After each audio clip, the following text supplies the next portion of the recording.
Gene Hackman nous plonge dans les méandres du mensonge militaire, entre devoir et trahison. Nous nous retrouvons dans un monde bipolaire, avec apparemment une mission anodine qui tend vers un chaos silencieux. Je veux tout simplement vous parler du film Opération Crépuscule, mais pour cela, nous allons faire un voyage dans le temps.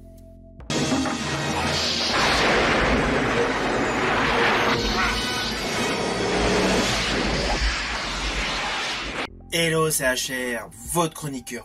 Aujourd'hui, je vais vous parler d'un film incontournable réalisé par Andrew Davis avec Gene Hackman et Tommy Lee Jones. Oui, vous avez bien entendu, l'acteur Gene Hackman a fait un film avec Tommy Lee Jones. Deux stars de renommée internationale. Pour un film efficace, mais qui malheureusement est passé inaperçu. Ce film est sorti en 1989 et marqué la première collaboration entre le réalisateur Andrew Davis et l'acteur Tommy Lee Jones. Car peu de temps après ce film, en 1992, Andrew Davis a choisi Tommy Lee Jones pour faire l'impitoyable méchant face à Steven Seagal, dans le meilleur film d'ailleurs avec Steven Seagal, Piège en haute mer. Puis en 1993, Andrew Davis a de nouveau retrouvé Tommy Lee Jones pour le transformer en US Marshal impitoyable face à Harrison Ford dans le film Le Fugitif. Ainsi, avant de vous présenter ce film, sachez donc que celui-ci fut le précurseur d'une collaboration intense pour des films à succès entre le réalisateur Andrew Davis et Tommy Lee Jones. Néanmoins, il ne faut surtout pas oublier que le premier rôle de ce film est tout simplement Gene Hackman, un acteur incontournable aux talents multiples. Et justement, dans ce film, il joue à contre-emploi avec la majorité de sa filmographie. Et perso, cela colle. Pourtant, l'histoire était loin d'être calibrée pour Gene Hackman. D'ailleurs, la voici.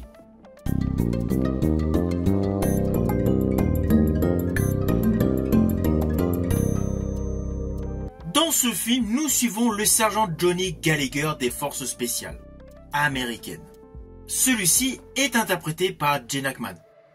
Il revient d'Allemagne en assurant l'escorte d'un soldat prisonnier, un certain Walter Henke, qui doit être jugé en cour martiale. Malheureusement, ce dernier s'échappe dans les toilettes de l'aéroport, naturellement avec la complicité de tierces personnes.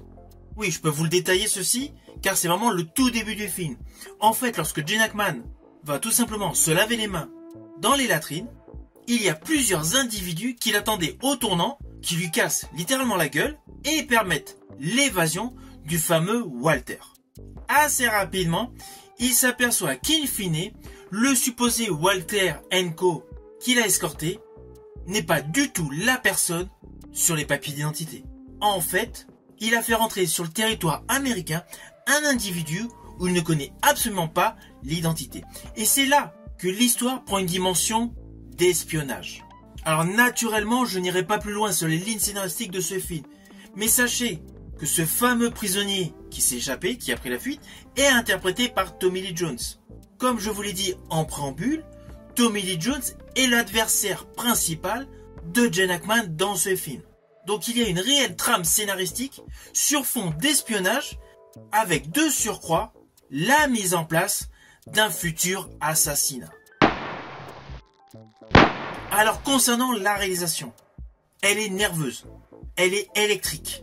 Et malgré l'âge avancé de Gene Hackman dans ce film, son personnage est en totale adéquation avec son rôle.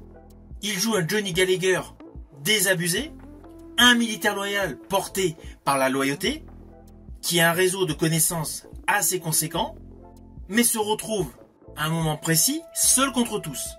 Face à lui, Tommy Lee Jones, qui interprète un homme au profil mystérieux, qui a pléthore d'identité dans le film, car in fine, sa véritable identité, on la connaît que passé la moitié du film.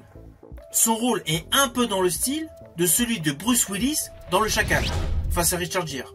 Sa dualité avec Gene Hackman apporte vraiment la plus-value de ce film. Selon moi, c'est l'atout principal, la dualité de ces grands acteurs. Alors oui, je vous ai parlé principalement de ces deux protagonistes importants, mais il ne faut pas oublier qu'il y a un second rôle sous-jacent interprété par Joanna Cassidy qui prend de l'ampleur grâce aux lignes scénaristiques. Car plus on avance dans l'histoire, plus il y a des seconds rôles qui apportent des explications, une aide supplémentaire logistique à l'un et surtout du réconfort par le biais d'informations à l'autre. Dans une ambiance extrêmement urbaine. Le film a été tourné en décor réel à Chicago et à Berlin et cela se voit. Surtout qu'il ne faut pas oublier qu'à l'époque, toute la logistique de tournage était beaucoup plus conséquente qu'au jour d'aujourd'hui. Donc là c'est clair, ils ont posé les caméras pendant plusieurs jours pour utiliser des décors réels. Et heureusement, cela colle parfaitement avec l'histoire. On est totalement imprégné.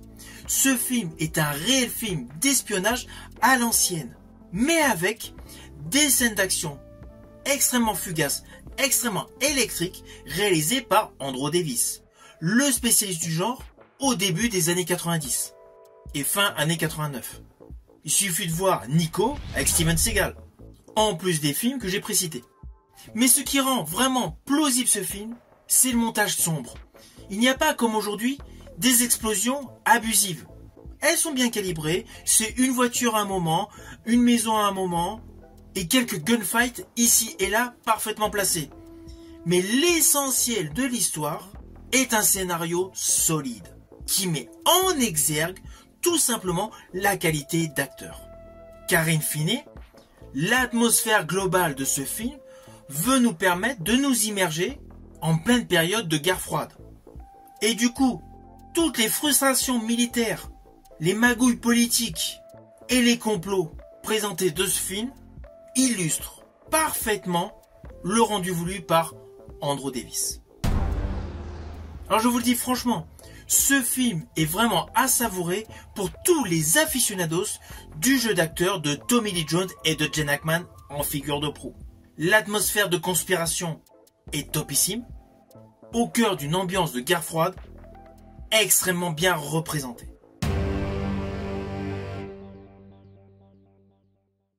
Alors au final, naturellement, c'est un film que je vous invite à découvrir. C'est un film dans la pure tradition du genre, espionnage et action, mais sans être un blockbuster où il y a des explosions abusives et des cartouches de mitraillettes ou d'AK-47 qui se remplissent automatiquement. Là, on est dans le réel. Tout le film est conçu de manière à vous faire croire que vous êtes dans le monde réel. C'est pour cela que c'est un film que je vous invite à découvrir. Selon moi, c'est une pépite avec Gene Hackman. Ce film est actuellement disponible en support physique via DVD ou Blu-ray, ou tout simplement sur certaines plateformes de streaming. Si vous avez vu ce film, pensez tout simplement à me mettre en commentaire ce que vous en avez pensé. Je vous dis à bientôt pour une prochaine vidéo.